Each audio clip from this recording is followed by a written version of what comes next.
السلام علیکم۔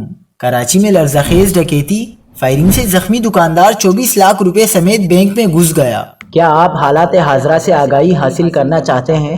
خبر کے پیچھے چھپے اصل حقائق جاننا چاہتے ہیں تو ابھی سبسکرائب کیجئے جلمل پاکستان کو اور ساتھ ہی گھنٹی کے نشان پر کلک کر دیں۔ آپ کو بتاتے چلیں کہ کراچی عربی کے علاقے منگوپیر میں ایک دکاندار ڈکیتی کے دوران مزاحمت پر فائرنگ سے زخمی ہو گیا۔ زخمی ہونے کے باوجود دکاندار 24 لاکھ روپے لے کر بینک میں گھس گیا۔ واردات ناکام ہونے پر ڈاکو فرار ہو گئے۔ Senior S P police west Faisal Bashir Memon کے مطابق نصرت بھٹو کالونی میں کریانہ کی دکان کا مالک شاجی رقم بینک میں جمع کرانے کے لیے منگوپیر میں نیا ناظم آباد پہنچا۔ تعاقب میں آنے والے ملزمان نے دکاندار کو روک کر لوٹنے کی کوشش کی۔ مزاحمت کرنے پر ملزمان نے فائرنگ کر دی، جس سے شاجی نامی دکاندار کو گولی ٹانگ میں لگی۔